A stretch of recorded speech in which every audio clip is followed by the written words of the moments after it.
Yeah. Oh, yeah. That's how we do the intro. Got to get pumped up. I didn't screw it up this time, John.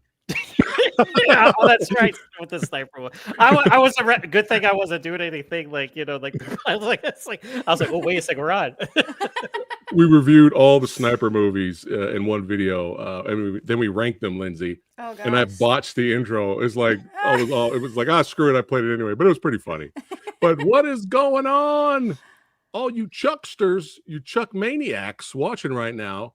It's your boy Preston, PhatSamuraiGuy, back again in the movie dojo, hanging out with me. You know him, you love him. That's right, John from Action Flicks, baby. Yeah, son. Wait, it's something cool to the left. What do you got to the left there? There you go. Show the swag. Yeah, Chuck from Expendables to Electric Boogaloo. Yeah. Yeah, and a channel regular. It's been a while since she's been here, but she's like one of us, son. She's down with the horror, the gore, the cool shit. Hell yeah. That's right. That's why she's my action movie sister. I have claimed her. Lindsay, welcome back to the channel. Yes, it's so great to be back. It's been too long, way too long. I know it has, but that epic VHS, that's all VHS behind you? That's all VHS, and that's not even all of it. Oh my God. I got a problem. I'm jealous. And you also have some swag to show off. I do. If we pan this way, I've got a little poster hanging up there. Yo. That's an original theatrical release poster. Oh, I could see the folded. I could see the folds. Oh yeah, it's got the folds. That's epic. She just bought that for tonight's episode. She doesn't really like this. Actually, I ordered mine 2 days ago, so it's not really. Here yet. Yeah, I no did. Way. Doing this. Yeah, from Lone Wolf McQuaid. I was like, I got. Oh, fun! I also have this. Oh, just rubbing it in the swag. Right. Hey, if I'm out and about, Lindsay, I'm it's gonna buy the video treasures release, so it's not that great. The tracking. You have to hit the tracking button. It's got the big reels. Yeah, it's not that great. Yeah. Hey, it's still cool to have. It's still fun. Yeah, it's still cool to have. But we're talking about Chuck's the Norrises. This is tonight. One of the fan favorites. A lot of people say this is his best movie. Of course, it's the movie's so good I can't argue against that. But hey, that's a great pick because this movie is pretty fantastic. And all of us, we all have our favorite Chuck movies, Chuck Norris flicks. So if we ever did a top 10 together, we would be all different. I think we'd be close. But we're gonna get into 1983's Lone Wolf McQuaid. This is going to be a spoiler review because this came out in 1983. So. Catch up, people. It's been a minute. And I'm wearing the Bruce Lee shirt to piss all the Chuck Norris fans off today. So no, I'm just kidding. That's all I had. Damn it. I need to get a Chuck Norris shirt. What do you got there? I have my Punisher. That's all I Punisher. Got. Close enough. Hey, he does a lot of punishing in this movie. He does. Yeah. Oh yeah. But before we get started, we got people showing up. Patrick D in the house. Good to see you. Yes, Sean in the house. Hey, everyone, looking forward to this discussion of one of my favorite movies, Lone Wolf McQuaid, certified badass channel member. Lindsay saying hi, Lindsay and John MDA. That's right. Movie Dojo Army. Good to see you, Heather. Yes. And Shin Batman. Lone Wolf McQuaid is one of his favorite Norris flicks. Yes. We're going to get into that. Oh, we're still going. We're still talking. We'll keep on talking, y'all. We're going to get into it. All right, quick plot synopsis here. I have to read this first plot synopsis, Lindsay, because it's IMDb, and now that's my thing now, is reading hilarious IMDb plot synopsises. So here we go. After helping the local police with some horse thieves, a Texas Ranger aims at a drug lord with arms trade as well. They're interested in the same woman, and they're both into martial arts. That's it. Covers it. He's not drugs. I don't think. I think he's just an arms dealer, though. Yeah, he's got his fingers in a lot of stuff. Yeah. I have to read that because it's just really funny. Directed by Steve Carver, who also did another Chuck Norris classic, Eye for an Eye. Yes. That's right. We have Chuck Norris versus the Professor down there. Lone Wolf versus the Professor. Another classic there. I don't know. Looking at his other filmography, Steve, this might be his best movie, I think. This might be his top film. But we have a plethora of other amazing people here. We have Leon Isaac Kennedy. That's right, from the Penitentiary films fame as Jackson. We have the great David Carradine as Raleigh, Mhm. and Barbara Carrera, who I don't know if you agree with me, Lindsay, but she's kind of like one of my favorite underrated Bond girls. She is. She doesn't get mentioned much. She doesn't. I don't know She doesn't get why. She's mentioned at absolutely all. Like, gorgeous. yeah. But her character is hilarious. She's so out there having fun with torturing Bond. Maybe because Never Say Never Again is like an unofficial Bond movie. That could be. That could be. That could be. We have Robert Beltran. That's right. Commander Chakotay up in here as KO. LQ Jones. That's right. Three Finger Jack from The Mask of Zorro. Every time I see him as Dakota, or see LQ Jones in other movies, the guy just makes me smile. He's like an uncle. He's like a Western uncle from Texas Right? I never had. And Lindsay knows this person, Dana Kimmel. That's Friday right. the 13th. Friday the 13th, part 3. I three, think. son. Yeah. Yes. And Final girl from Friday. Mhm. That's right. That's right. And everyone's favorite character actor from the 80s, William Sanderson. Snow. Yeah, let's go ahead and jump right into this. I'll talk about my experience with it first, and then we'll go around the squared circle here. Yeah, I watched this on TV 5 billion years ago when I was a little samurai next to my dad, and my dad was like, son, David Carradine from Kung Fu is gonna fight Chuck Norris. Look, son, look, wake up, look. And I'm like, oh, and I was watching it, and it was fun. My dad was so excited, and I was excited. I was like, oh shit. It's like I had fun watching it as a youngling, but I ended up loving the movie more as I got older. When I revisited it on many years later on DVD, I was like, this is great. Because now I'm not watching it pan and scan and edited for TV. I'm watching it widescreen and R-rated goodness. And I loved it. And then of course rebuying it on Blu-ray, I'm like, this is just amazing. I love this movie more and more every time I watch it. But Lindsay, your experience with Lone Wolf.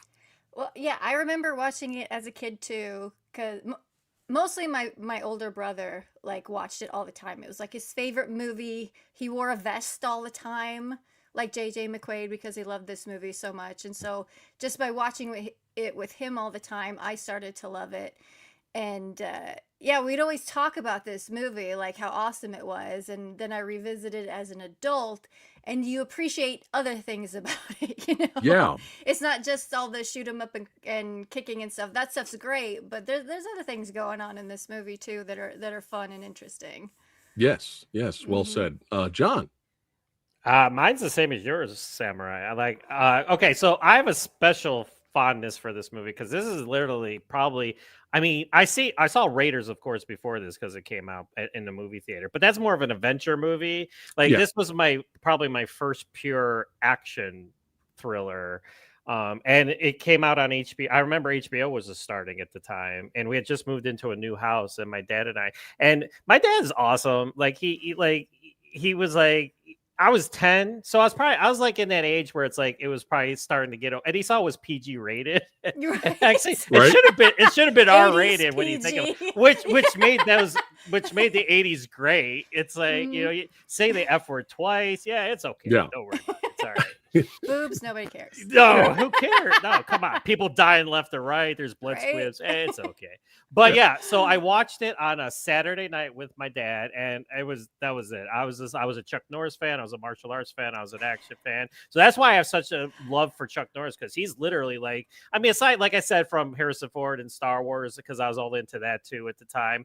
I am who I am, and I love what I love because of Chuck Norris. So yeah. Did you watch the Chuck Norris and his Karate Commandos? Did you watch that cartoon? Yeah, I had the action figures. Are you kidding me? I had Starring everything. Chuck Norris, featuring Chuck Chuck Norris in Yes. Chuck Norris's Karate Commandos. Yep, Oh, I I think I had the had- comic books that lasted like 2 days, but I still had them. I had everything. Yep. I think I had the Super Ninja, which was the villain, one of the villains. He was like this purple-looking ninja. Yes, And he was called the Super Ninja Super because he's Ninja. super. Ninja. Yeah, he was super. I mean, yeah. I think I had that figure, but I just remember kind of having it. And don't forget about every 80s cartoon had to have an annoying sidekick. You had to have Orko, Snarf, and Chuck Norris's Karate Commandos had too much. It was a little kid, and his name was Too Much. They called him Too Much, and he only said too much. Oh God. Oh, if I show that to my girls, they would be like, "What the hell are you putting on the television right now?" I'm like, "This is great." Let us know in the comments if you watched Chuck Norris's Karate Commandos. Oh my God. But yeah, let's get into this one here. Oh my goodness, this has got to go down, Lindsay, as one of the manliest movies of all time. Right? It's so manly, and Chuck Norris himself is so manly that he obviously wears a shirt ever in this movie. Right? He's so manly in this movie that he's obviously holding his penis right there. Obviously. That's his penis. Okay? That is not a shotgun. That's right. No, it's not. No, it's not. And it's sawed off. Awesome. It's sawed off. I got you, John. I got you. But yeah, you know, for a second there, I thought when I rewatched this last night, I don't know why I thought this was a Canon Films movie, but it wasn't. It was MGM. It screams canon, but it's right? not. Yeah. Especially when this character shows up. Okay, Falcone. Yes. With his rotating walls and stuff. It's just so crazy. The rotating wall. Doesn't he start laughing as he moves away and rotates? You know? And then mine's bigger. Mine's loaded. Yeah. I don't know. I don't know if this same actor it was in Enter the Ninja. I don't. Maybe that's how I had the Canon Films connection. That because could be. There was a little person villain in Enter the Ninja as well as the main guy, but it's been a long time. We're gonna have to revisit Enter the Ninja at some point. All the ninja movies. But look at the bask. Okay, bask in the manliness. Fun fact, apparently some people say that the Texas Rangers in real life have to be clean shaven, but not Chuck Norris. He's got the beard because why? He's a lone wolf, baby. Well, he doesn't have time to shave. No. He doesn't even have time to wash his truck or clean his house or his office. He's too busy shooting people. It's new, too, because when he sees his daughter for the first time, she's like, "Hey, what's this?" So he didn't have the beard. So he's like, he was probably like R.G. Armstrong's like, he probably did it just to piss him off, you know, his commander. Be like, "Look, I got a beard now." It's like, probably. And you have that one scene. I mean, some Texas Rangers do have beards, but they're lone wolves. But you have that one scene where he goes and sits down next to the other Rangers, and they're all clean shaven. Yeah, and they look at him. They're like, you guys are like moving over. Right? You stink. It's like he literally had killed like 30 people in the beginning of this movie, and then went straight to the Ranger award ceremony. just drove straight there. It's great. Would you do that to me, Texas Ranger? He's like, yeah. Sean thinks this is his first movie with a beard. Maybe. You are correct. I think yes, because he was clean shaven up until then. I mean, Eye for an Eye was like, what, 1981, 82? So yeah, I think this was him sporting the beard. Forced Vengeance was all before this, I think. Stuff like that, I think. I think the Octagon, he's sporting more of a mustache. Yeah, he had the stash. Mustache. He had the stash. Because Silent Rage for quite a while. Yeah, he had the mustache. Right. The Chuck stash. But I don't know if this is true, but is this one of the first times we had a kind of like an action movie in like a modern day setting? I don't know if we had any before this. It's possible, but like modern day, obviously spaghetti Western homage movie. That's the thing, is this is kind of like a genre mashup, because there's so much Western stuff in this, so much like genre specific like tropes and archetypes from spaghetti Westerns, especially the score. Oh yes, they do their best impression of Ennio Morricone for this score, and it's really good. Yeah, it's actually pretty good on its own, even though it's obviously trying to homage Ennio Morricone. But yeah, look at the shot. Right? Look at the shot, and it's not looking too good for the cops, you know? No. I mean, then this villain here, he's straight out of a Western. He's straight out of a Western, man. Yeah. And I love how he came down there and he's like, "Hey, you kicked my dad's teeth out." And Chuck kicks his teeth out right after that, which is pretty funny. But this was really funny because out of nowhere, I don't know if it was a couple years ago, out of nowhere, this became a meme. Like several years ago, this shot was a meme, and people kept syncing up Chuck shooting random things.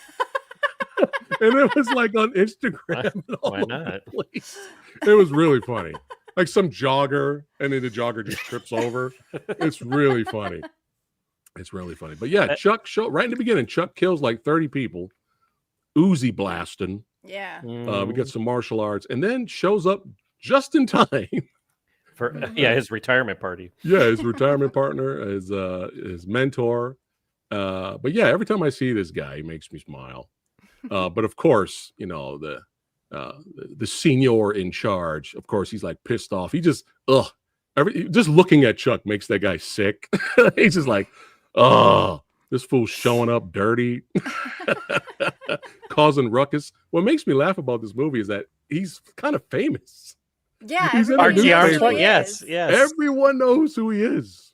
Like everybody knows it's the Ranger, man. It's Lone Wolf, you know. It's kind of funny. But he goes to visit the man in charge. He won't even sit down for him. You know what I mean? Because he's Lone Wolf. He's like, I'll stand. But he gets a new partner. That's right. Chakotay. I'm just going to call him Chakotay. He gives Chakotay, and of course, Chuck's like, I'm a lone wolf. Did you not see the title of the movie? Right? Hello. I work alone. And of course, it doesn't go well at first. It does not go well. And but eventually they do bond. No, they do bond. But you know, Chakotay had to prove himself. You know, he was pretty good in the fight and the dust up, and he could shoot. You know, yeah. And everybody kind of got injured in this. Like Chuck got shot. Yeah, everyone's getting shot or banged up. And... Yeah, it's good. It's good to see. I think Lee and Isaac Kennedy got shot in the same place twice because he got shot in the night raid, and then he's like this again. I'm like, did you just get shot in the same spot you got shot at 2 days ago? But he's all right. He comes walking out. He's like limping. He's fine. You know, it's like it's all right. He's fine. Okay. He's fine. It went through the same hole the other one did. So right. But let's get back to the manliness. Look at Bask in the manliness. Even Chakotay's like, Jesus Christ! Believe his eyes. I can't believe the manliness. This is I feel unmanly. I feel so beta right now. But yeah. Oh, hold on. Chakotay's computer nerd skills really gets McQUAID on his side. That's right. By that. Yes. We're just calling him Chakotay from now on. All you Star Trek Voyager fans out there. But yeah, you know, I think one of my favorite parts of the movie is kind of like Carradine character kind of fucking with Lone Wolf. He has he's a karate champion. He has this display, you know, of him going out there kicking the guy's ass and looking badass. And he kind of calls him out. He's like, hey, you know, come on, what do you wager? And the Lone Wolf goes, I don't fight for money. You know, of course, he doesn't like that. He tells his goons to beat up Chakotay, and then we get a little dust up. Pretty good fight scene. But I love how they tease them fighting. They tease it right here. Oh, yes. They're going to tease the audience. They're like, ooh, it might happen right now. This might happen. See, this was a big deal back then still, though, because you know, Carradine was still really popular back then. You know, the Kung Fu TV series was a whether you like Carradine or not, the Kung Fu series was a phenomenon. You know, my oldest sister Tracy, shout out to her. She was the one that kind of got me into martial arts movies, as well as my dad. And she used to watch the Kung Fu series show all the time. You know, so this was like a big deal, despite what you think about Carradine. This was still kind of a big deal. And Carradine himself has been in tons of Westerns. So this is like, you know, this is like a no-brainer for him. But I have to read this really quickly. So, fun fact here. When asked to comment on David Carradine's actual martial arts skills, I love this quote. Yeah, Chuck Norris said, David Carradine is every bit as good as a martial artist as I am an actor. Take it for what you will. That's fucking hysterical. That is one of the funniest things I've ever heard. That's dissing somebody without it's not. Yeah, it's like, could it be? I don't know, but yes, it is. It totally is. But kind of throwing shade at himself too, having fun, poking fun at himself, you know, as an actor. But that's one of the funniest things I've ever heard. But shout out to director Lynn Kabazinski. He wanted to join us tonight, but he couldn't make it. Oh, But that's he too bad. is the die-hard David Carradine fan. He will die on that hill. He will defend. David Carradine could be in the worst. It could be in it's not a B movie, a Z movie. Len Kabazinski will come forth and defend. He will die on that hill. He will defend David Carradine. He's a huge fan. But watching it again, obviously you could tell you could just tell Chuck's skills are way more legit. Far superior, yes. Yeah. But I was like, let me watch David as an actor. And he has some swag. He does. He's got a swagger to him. He's not just Go ahead. Great style. He has great style, especially as a villain. He really plays a villain well because even though it's not like over the top and grandiose like some of these 80s action movie villains can be, it's like there's this menace under the surface. The way he walks and looks and dresses. I mean, he's rocking like V-neck sweaters and gold chains in this and stuff, He's just very cool and calm, and that adds to like the air about him. So it kind of sets him apart as far as 80s action movie villains go. Yes, well said. And I don't know if because Chuck was in the movie with him, he probably wanted to show off a little bit, but that one roundhouse kick he gives the guy to knock the gun out of his hand, that might be the fastest roundhouse kick I've ever seen David Carradine throw. And he even comments on that. He's like, is that fast enough for you? You know what I love about that scene? Not just the roundhouse kick, but I love about that scene is he has the cigar in his mouth the whole time. He never loses the cigar. He jumps down, his men shoot the other men, and he gets back up, still has the cigar in his mouth. So there is something to David. He has his own charisma, if you will. There is some charisma to him. There's some swag now. But since this is an 80s movie, hey, we don't give a fuck back in the 80s. Everyone's getting it. Everyone's getting it. Chuck Norris's daughter, Lone Wolf's daughter's boyfriend, mowed down by an Uzi. She gets pushed off over a cliff in a car. Then she gets kidnapped later. The dog gets killed. His mentor gets brutally shot. I mean, the 80s didn't care. Everyone's getting it. Any human, it's when the wolf got it. I was like, now I'm pissed off because I'm like, don't kill the wolf. Yeah, that's why. That's probably why they did it. I think they would. Oh shit! The audience members are getting up now. They're like, "Oh, Chuck, you better fucking kill this dude, right?" Well, he shows emotion. He's like, he punches the ground. It's like that's like one of the few times in the movie where he actually like it's because even she's like Barbara Kerr's like she like it's like oh he's upset. It's like yeah. I wish the dog made it, but it's the 80s, man. No one's safe. Dog's gonna get it. But this is John Wick before John Wick became John Wick. Right? Yeah, pretty much. And like, I guess as much as I love this movie, I guess that could be a nitpick is killing the dog, but I know why they did it. Yeah. The only reason, at least before they killed the dog, I was hoping we had an action sequence with the dog. At least one. After somebody, like at least one. Well, before he shot him, like he could have attacked like the one guy or something, like jumped like on him or something. But no. But I want like an actual scene where Chuck's beating up some dudes over here, and then the dog jumps on somebody over here. Yeah. Then you can shoot him later, which still sucks. But we got that with John Wick. Halle Berry's dogs, they were doing all the fighting. Right. And that's right. And speaking of John Wick, when John Wick 4 came out, and as soon as we were introduced to this character, the first thing I thought about was Lone Wolf, because he didn't have like a modern day fancy automatic weapon.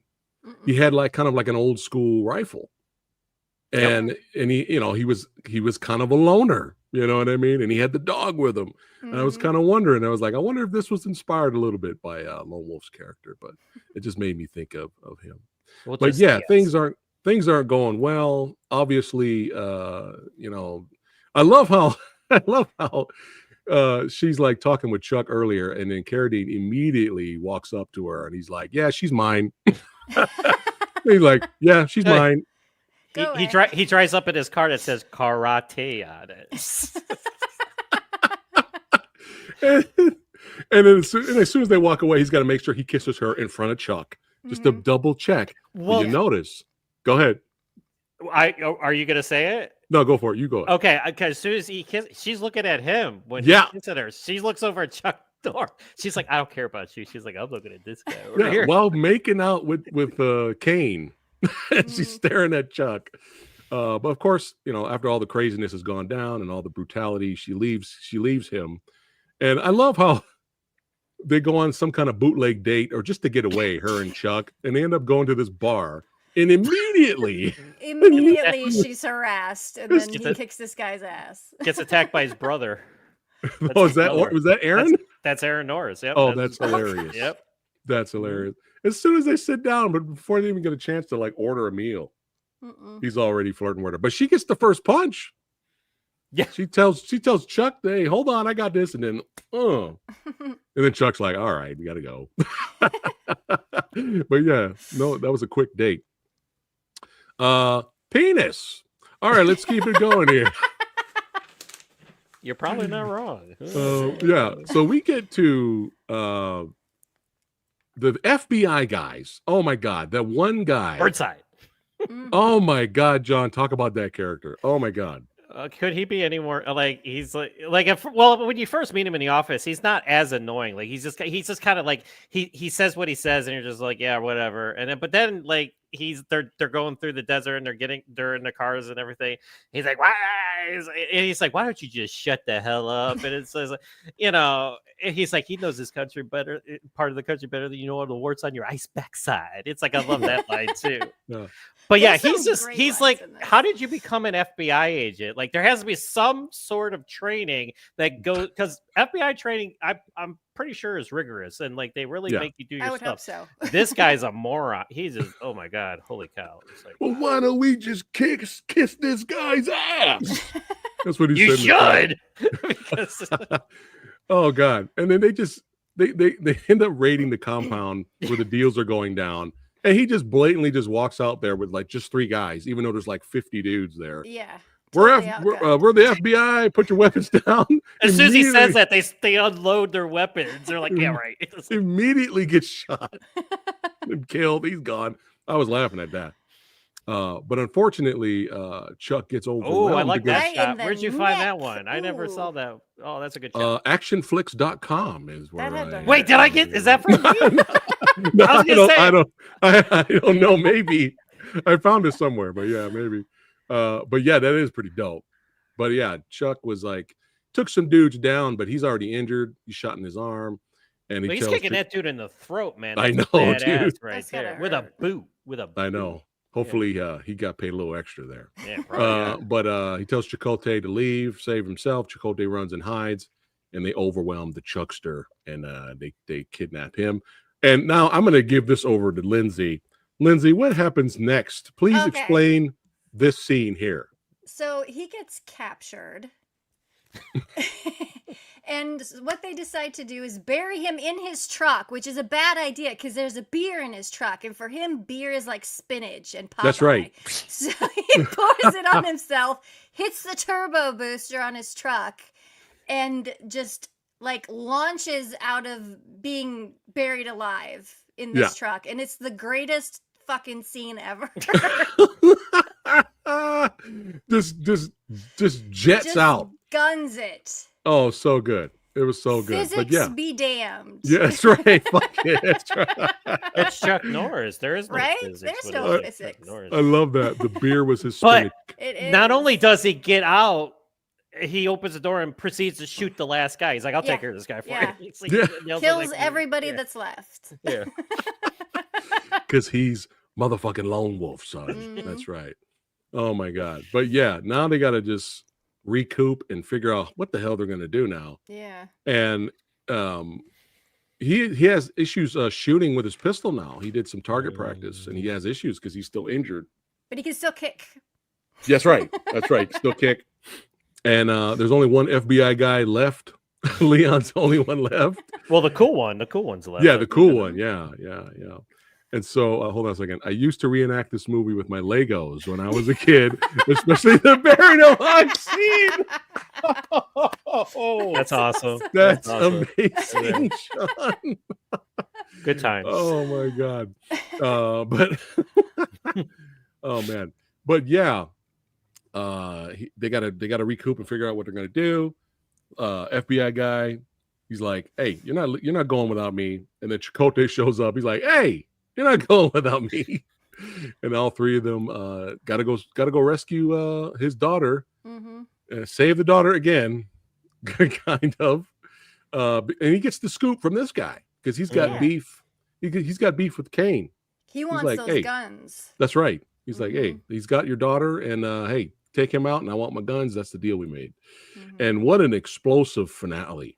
So many explosions, bazookas, big body count, martial arts, grenades. Leon's getting in on the action.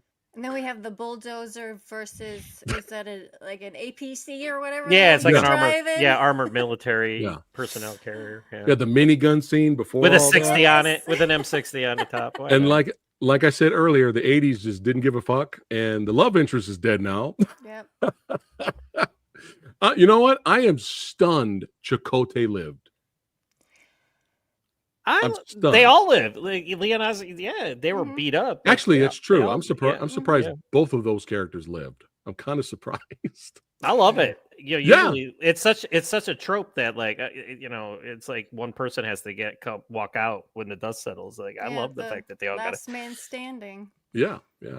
But now it's vehicle on vehicle action, and I don't know. It came out way before Rambo 3, but I was thinking of Rambo 3 while we were rewatching it.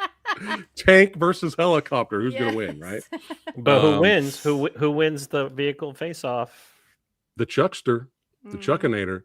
Yeah. And I think he thought he killed them too, because he kind of slowly got out. I really don't know how he thought he killed. Well, because he was like, because he said it's pretty well built. So I'm thinking like he only pushed them into that building or something. So it's like I don't know. He just took his time. He was just screw it. Yeah. And then of course Kane gets out. He gets the drop on him.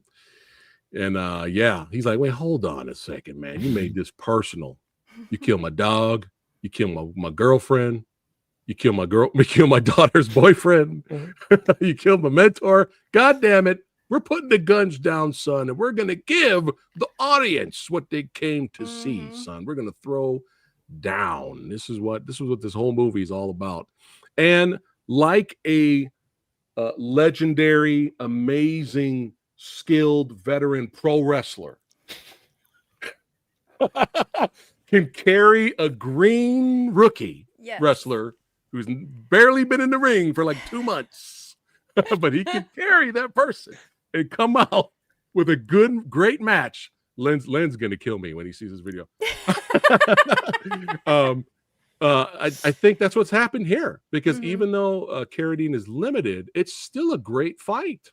They make it look good. They make it look really good. Yeah. Chuck sells for him pretty good, and they they give back and forth. I mean, for a while there, Kane was actually kicking Chuck's butt. He actually had the upper hand. He was getting him pretty good, and then you know what? His daughter got in the way. Kane bitch slapped his daughter, and that was it. Chuck's like, "All right, I'm done. You're getting about 80 of these. Make it 90 roundhouse kicks." And then Carradine's like, "Oh fuck, this isn't good. These guys. Let me try something here. I'm gonna do something, whatever that is. It's just kung fu. I'm gonna yeah, that's right. I'm going to confuse him right there. There you go. Now, see, he backed up. Look at that. Yeah. That's right. For a second there, for a second there, I thought he was going to do leopard or that's praying not leopard. The bird. Help me out, John. Crane. The crane. That's what I thought he was doing. Maybe that's what he was trying to do. He was trying to do crane style. But you can't stop the kicks. I just want to know why he's wearing a sweater in the desert. That looks really freaking hot. Yeah. Carradine knew he couldn't go shirtless against Chuck. But he could still wear a t-shirt or something it's against the desert. I mean, it's probably 120 degrees. Yeah, plus, you're physical. You're running around getting shot at. I'm like, you're sweating. It's like he's got that sweat. And then when it got all dirty and everything, I'm like, that's got to be really uncomfortable. I'm like, oh, I know. There you go. Yeah, and for the time, yes, it was kind of a big superhero event. Let's see. I got to put the Bruce shirt on. Work together. Oh, nice. Sharon Oh, Farrell. Tony. Sharon Farrell's actually from my neck of the woods. Oh shit! Yeah, Look at that. she's from Iowa. Nice. Fun facts all around. Mr. Tony of the Dead in the house. Good to see you, brother. Yeah, man. Good to see you. And that's got to be the most civil divorce ever. They're hugging. They're like, he's mad that they're moving. Right? Listen, I just got divorced in November. I ain't hugging my ex-wife.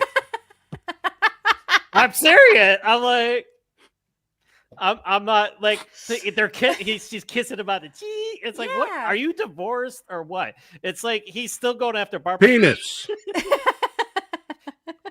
I mean, they are divorced because he's going after Barbara Carrera, and she's like, "I'm my own woman now." I'm like, "Are you really?" Because you look like you're still kind of latched on to him. I'm just it's true. That's true. It's like she was wanting permission still, right? It's like you don't have to ask Chuck. Well, they had the daughter, but she looked like she was 18 already. I mean, she might have been 16 or 17, a but teenager, she looked, definitely. But old enough to be parking with some boy. That's right. You know, I'm surprised Chuck didn't give him the stare of death. He did at first, but then he was like, he did? Okay. Yeah, at first when he walked up to him, he was like kind of looking, and then he smiled at her, and then he was like, "Oh, hey, nice to meet you, Bobby." And it's like, "Nice to meet you, Ranger." Yeah. Like, okay. Yeah, when he was calling him Ranger, I was like, "Are you being disrespectful or respectful?" I couldn't tell. You know, I think that's respect. Because you notice that David Carradine calls him Mr. McQuaid. You don't call him Mr. You call him Ranger McQuaid. That's right. Yeah. You don't call if in the military you don't call him Mr. So-and-so, you call him Lieutenant or Sergeant so-and-so. So yeah, it's definitely disrespectful if you don't call him Ranger. Okay, good. Because we would have got a roundhouse kick. He looked like he was going to start bowing before him, you know. Cause it's like because everybody knows who JJ McQuaid is, you know. Yeah, all for naught, all to not get past first base, just to get gunned down later, a couple seconds later. But yeah, we have our great fight. You pissed off Chuck, hitting his daughter, jump kicks, kicks his ass, and then throws a grenade. I like how Leon threw him the grenade. Yeah, that was cool. The FBI guy threw him the grenade, and then he threw it at Carradine, and that was pretty much a wrap. That's right. The Shaolin gods didn't help him defeat Walker. the crane wasn't good enough. He didn't perfect it. But yeah, just a classic stuff here. And of course, we have our cast all at the end here. And again, I'm surprised, but John said it best. He's happy that I think we're all happy that those two didn't die, because it's cliche that they die. Actually, is this one of the first times where the FBI guy actually helps the hero and doesn't get in the way? Because every action movie, a lot of action movies out there, the FBI guys get in the way, or they're they're always assholes. Just dicks. Yeah. Yeah. And that's kind of how it starts off, their relationship. Right. But they kind of grow like, oh, we need to work together to take this guy down. Yeah. But it was nice to see. It was nice to see that for sure. And just guns a-blazing, feet a-flying. Whatever he was trying to do there. I'm going to do it like this. I think it was more down. We're going to do that. Like all right, let's all pose like Carradine right now.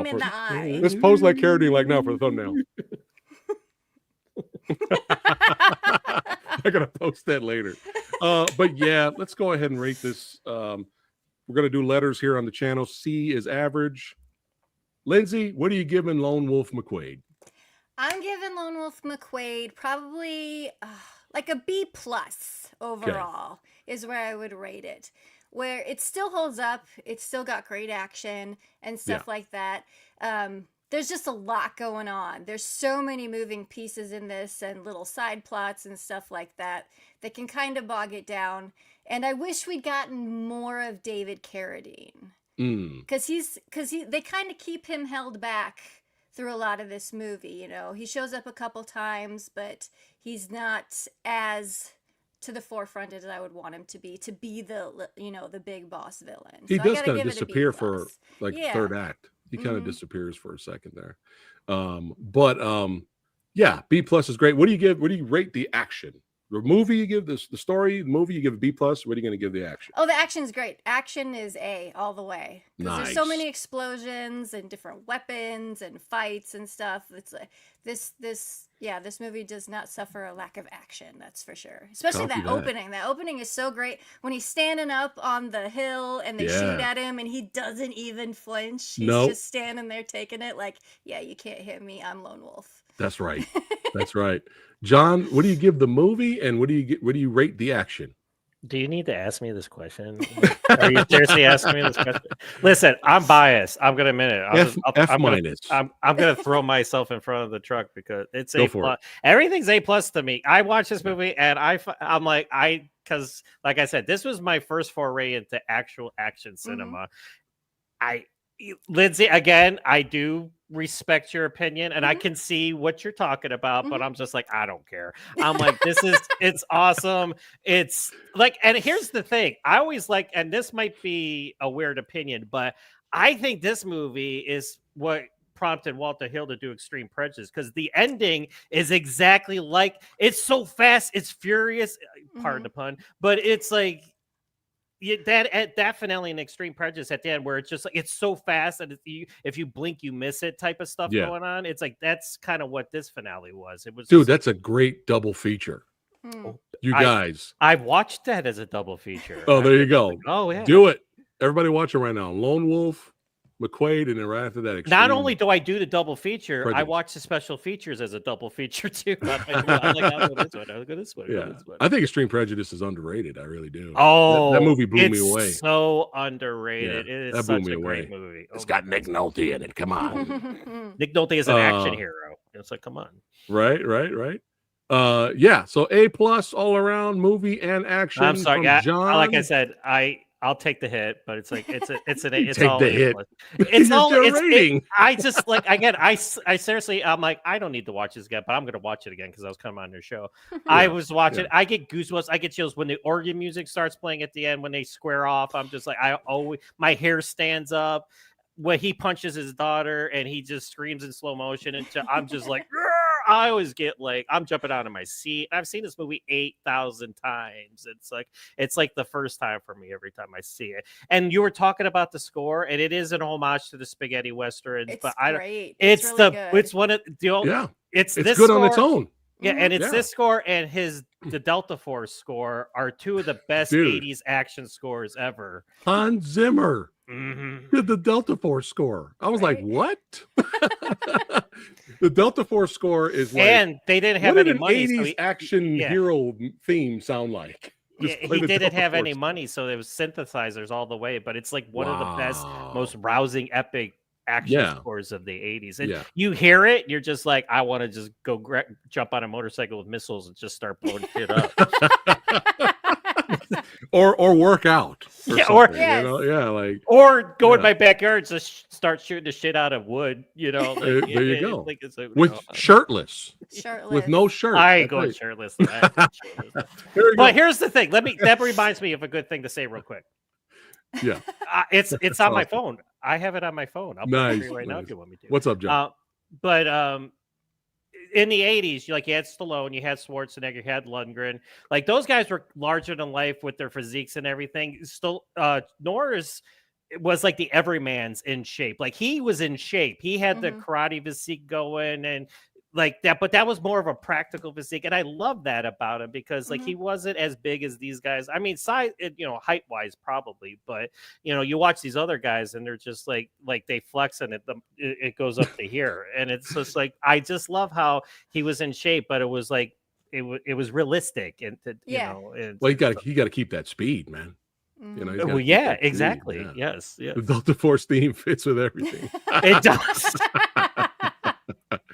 Oh man, but what do I rate the movie? Yeah. I don't know. I'm a big Bruce Lee fan. I don't know. This might be a F triple minus. Do you know here. Before you score it, Bruce Lee was going to be the bad guy. Let's say, what movie was that? They were actually going to do a movie together, him and Norris. And Bruce was going to be the villain. Yeah. You know how amazing that would have been? Yeah. Bruce Lee as the bad guy. But I would have loved, great. like, if Bruce Lee had lived, I would have loved them to have teamed up and been like the Tango and Cash like kind of thing going on. Bro, if Bruce Lee would have still been around, we would have had a Bruce Lee and Sonny Chiba movie, bro. Oh, absolutely. No, because they were talking to each other. Can you imagine that? Chat? Bruce Lee and Sonny Chiba were talking about making a movie together. My mind just exploded thinking about it. Jesus. You know, you got Bruce on this side. Wah! You got Chiba on this side going. You know what I mean? So but none of them can compare to No. All right. This is another level. I think Carradine held back. I think he held back. He really. Well, you hear about the rumors on the set, right? Like there was rumors of saying that he hit Norris like with a hit, and then Norris got pissed off at him back. Yeah. But then in an interview later, Carrie said they never touched each other during the fight. And then there's pictures of them behind the scenes sitting, laughing, and talking. So it's like, who the hell knows what happened? Yeah, I did hear that. So who knows? Who knows? We weren't there. But yeah, I'm gonna rate this as a Chuck Norris movie. I'm not gonna compare. I'm not going to compare this. It's its own rating. There's like ratings and there's Chuck Norris ratings. I'm not going to compare this to like Citizen Kane or some bullshit like that. Lawrence of Arabia. How does Lone Wolf McQuaid hold up to Lawrence of Arabia? I'm rating this as a Chuck Norris movie. So as a Chuck Norris movie, it gets an A+ movie and action. Love this film. I love it even more every time I watch it. So now they just need to release it on 4K. And I will rebuy it again. Yeah, but yeah, this was a blast. Thank you guys so much. Lindsay, we got to get you back on the channel a lot more. Yeah. I know it's so hard for all three of us because everybody's got crazy, insane schedules. Jesus. I interviewed a guy this morning. You know, shout out to horror director Jay Horton. So if you guys love indie horror, check that interview out. It's already up on the channel right now. So I had to scramble to get ready for ready for tonight. But that's how we do. We got to scramble to do what we love. We got to push through and fight the good fight. Samurai, how long have we been planning to do Lone Wolf? That's true. This was actually John's choice. And he's like, we got to talk about Lone Wolf. And I think it's been a couple of months. It feels like at least 2 months. I forget. But it's been a while. It feels like. We're like, hey, let's do it on this date. And then something comes up for me. And then we have to push it back. And it's just how it happens. But we made it happen tonight, son. Representing our love for the Chuckster. And hey, everybody watching right now, don't forget to subscribe to Lindsay. That's right. Click on the links below. Follow her on Instagram. You got to see what awesome new VHS she's going to be picking up. She just did a video on Best of the Best. Anything else you got coming up to the channel? Yeah, I've got a huge VHS unboxing coming up probably in a couple weeks. But also, I just posted the first Best of the Best series video about the first one, the original, and then we're going to talk about 2, 3, and 4 in their own videos. See where that franchise goes. It goes a little bit off the rails, just a little bit. No. That was my James Earl Jones. John, we were laughing about this earlier, but John, what do you have coming up to the channel? I got nothing. Listen, here's the thing. Like, I'm keeping my website going, right? I'm like, I did a trailer post. I did a news post. It's like, I want to review. All these action movies that come out, I was floored because I actually did review Havoc and Day of Reckoning. And I was like, I did 2 in like 2 days. I was like, that was like a first in like months for me. I'm like, I have no idea how I did it. But on my podcast, I have so many things planned. It's just a matter of just having energy. Because on my off days, like I try to do it. Yeah. And on the days I work, I always say I'm going to get off work and I'm going to come home and do it. And I come home and I sit in my chair and that's all she wrote. Yeah. It's hard for me to sometimes just to do a trailer reaction because I'm so beat up. Well, you've been kicking out them trailer reactions lately. I'm trying. I'm trying. I love yours. Like, which one did you want? Oh, I love the one for Predator Badlands. You're like, okay. You're like, when you saw him, I was like, that was the greatest reaction ever. You're kind of like, I'm not sure. Yeah. I didn't shit on it as much as everybody else has. I'm hopeful. Everybody's shitting on Yeah, everything yeah. nowadays. I know, I'm right? just- It's oh the my fun God. thing to do. Right. Yeah. Like But Superman, I am so excited for Superman. Me too. And me every too. time I post something, somebody gets down my throat about. I'm like, you have never read a comic book in your life. Shut the hell up. Eh, just ignore those people. Mhm. They're gonna say their opinion. It could be the greatest movie ever. They'll still be like, Someone hates it. yeah. But Lindsay recommended that I did. I think it was a couple years ago that I react to the Megan trailer for the first movie, Yeah. and that was like I wasn't ready. Was I drinking? Did I drink at that moment? Almost And then I was did like like, a spit take. yeah, it was pretty funny. It was pretty funny. Now But you yeah, I'm do- trying to catch up. So. Lindsay, you do horror, right? You're the you're a big Well, fan I of do horror. I do all kinds of movies. Right, Yeah, right. but Yeah. I mainly focus on horror and action. Like Yeah. what? Like I've like I'm not as much of a horror fan. I mean, I do like watching horror, but what's your take on the Terrifier series? I saw the third one in the theater. They're so much fun. As far as the plot goes, I don't give a shit. Yeah. I don't give a shit what the plot is. I'm fired. I still haven't seen the third one yet, but yeah, go Yeah, ahead. I just love watching the clown do his little antics because they're batshit crazy and they're so funny. The stuff he does, like slapping people in the back of the head and stuff. Yeah. I love David, such it. And the practical trip. effects Yeah. are amazing. The practical effects are so good. So that's why I love those. I don't give a shit about the plot. I just want to see people get killed. I just remember watching the first one, and he had the girl hanging up, and I was like, "Oh, we're going here." I'm like, Yeah. oh, okay." Yeah, oh." they're pretty brutal. They're pretty brutal. Yeah, they get more brutal, I've heard. Well, two is I've seen two the is second one too. Yeah, I've not seen the third one. Off the charts. Yeah, Is three's more brutal than two? I think so. yeah. Holy shit. How is that possible? Wow, holy cow! Okay, It's you'll just have to check it out. I got why? I just time wise, yeah. Okay. Oh, you're fired too? Oh, it's all good. It's all good, Heather. It's hard to keep up, man. Yeah. It is hard because Yeah. there's just a lot of stuff out there to watch. But subscribe to John's channel, actionflix.com. Check out those interviews with the great Simon West, Martin Campbell's son, Billy Zane, all that good stuff. Check it out. And hey, subscribe to the Old Samurai Guy, man. If you enjoyed yourself tonight, hit that like button, share the video, listen to us over there on Spotify, the Movie Dojo podcast. And if you don't, the penis is going to get you. It's going to get you. And this movie has one of the best lines ever in any movie. And it's said by L.Q. Jones. He says, how would you like to bite that in the butt, get lockjaw, and be dragged to death? And the girlfriend, future Yes. girlfriend was riding the horse, right? Yes. Yes. Oh, that was amazing. It has been my Amazing. pleasure, JJ. Yeah. I'm so glad you brought that up. Oh, it's great. Yeah, thanks again for watching, guys. Don't you two go anywhere, but I'll see you guys on the next one. Take care, everyone. Keep watching them action movies and the horror movies as well.